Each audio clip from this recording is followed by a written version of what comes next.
I didn't write an intro for this video, I wrote down notes, but yeah.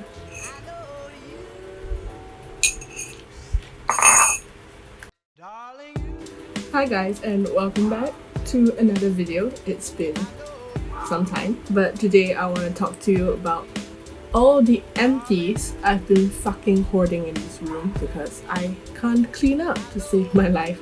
So I'm just gonna go through everything that I have bought and have used finished, how I feel about them, whether I'll repurchase them, and yeah.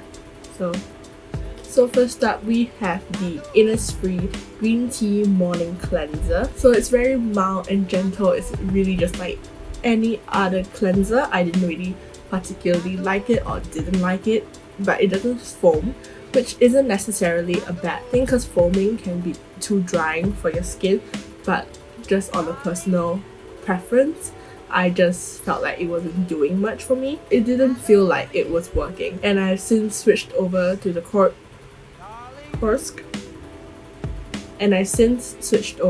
corkscrew low pH good morning cleanser. As to whether I'll repurchase this, probably not.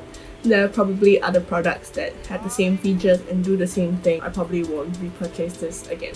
The next thing I have is the Badescu Rose Water Spray. As you can see, it is hella empty. It is $15 from Sephora, but I think I've seen it being sold in stores for $11. So it's just meant to be a facial spray, but it is advertised that you can use it as a setting spray, which I don't recommend. It doesn't help set your makeup at all. It does smell amazing. The smell is super calming. It's really good. I don't think it did much for my skin, but I did use it when I had like particularly drying steps in my routine, and I used this to just kind of like make my skin feel less tight, which it did. But other than that, I don't think it really has like that many properties. It's not going to clear your acne, it's not going to clear your hyperpigmentation. It's definitely something I'll consider more of a want than a need, especially if you are looking to fix certain skin problems. But like, if you have the money, it's definitely worth buying this just for the relaxing properties, in my opinion. As to whether I'll repurchase this, I've had the opportunity to buy it, but I never really seen the need to pay $15 at that moment for this product, especially because I do have other facial sprays. So keep that in mind for when you decide to spend your money. The next thing I have is the Ordinary Hyaluronic Acid.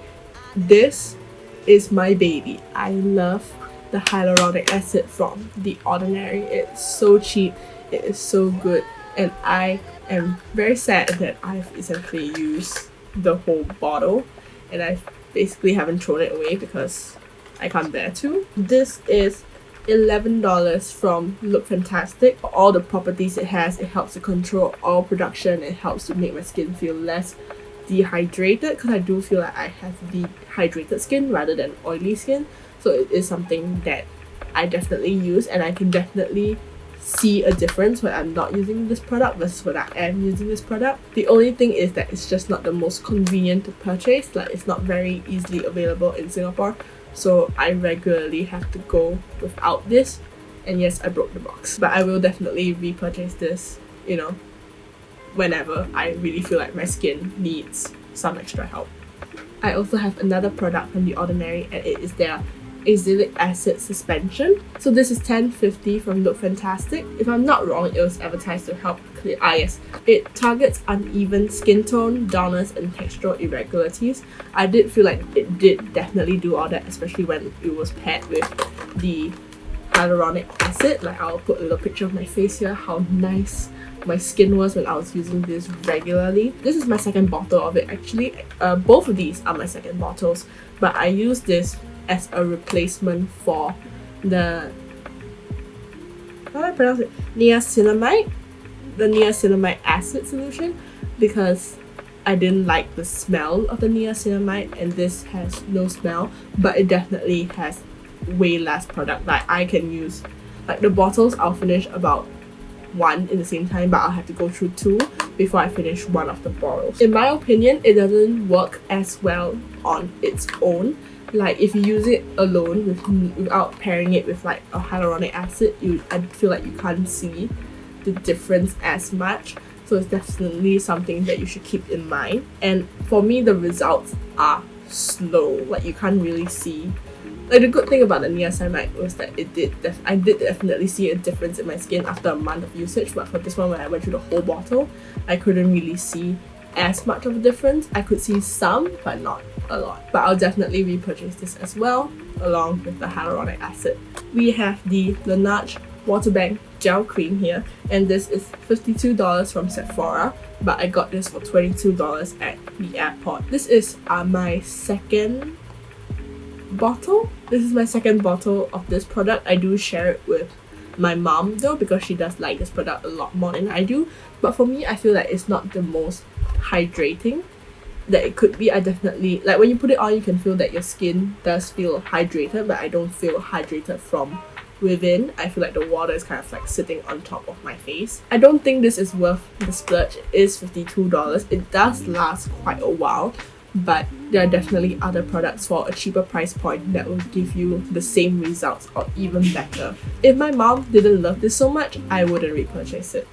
I have yet another product from The Ordinary. This is their serum foundation. This is $11.50 from Look Fantastic. It's very light coverage.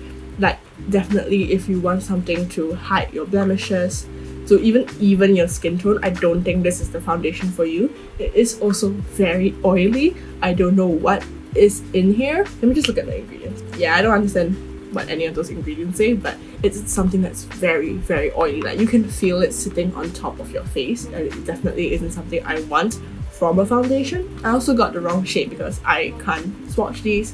I can't see this in person, so I got the 2.0 YG, and that is, I think, towards the darker, that's like the midpoint, and usually I am at midpoints of foundations, but this is still way too light for me. But the main reason I don't want to finish this bottle is because the pump is broken. I feel like if you watch other reviews of like this foundation, it's definitely something that will be brought up, that the pump isn't the most effective. It doesn't work. Like when it squirts everywhere except your hand, and yeah, no, just combined with the fact that it's so oily and the fact that like the pump doesn't fucking work, it's just something that I won't repurchase again. I feel like there are better alternatives if you want like a lightweight foundation. Just go for a BB cream or something. I actually just finished this, but this is the Face Shop Ink the Graffiti brush pen liner. It's about $19 from the Face Shop. I'm gonna stop shaking it because the mic's gonna pick up the sound. This is in the color Ink Black, but it's definitely not the blackest of blacks. I feel like it's still quite light. Like you have to go over it a couple of times before you can get the color that you want, but it is definitely very easy to use. It's 0.05 mm, so it's very thin, so that's good if you're a beginner, but it does flick off very easily. It's not waterproof.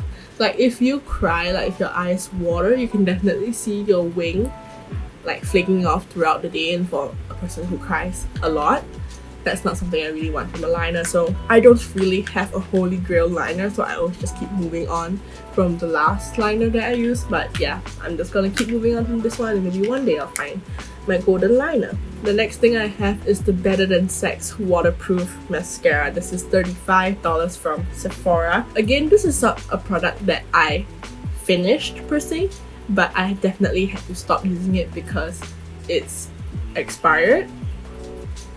It's a year old, which is about when mascaras tend to go off, but this went off and started to give me eye infections, which wasn't great. It's very clumpy, which is something I like from a mascara, which is kind of weird. It does leave a ring under your eyes after a long day. I tend to wear my makeup for like 12 hours in a day, so I'm not really faulting that.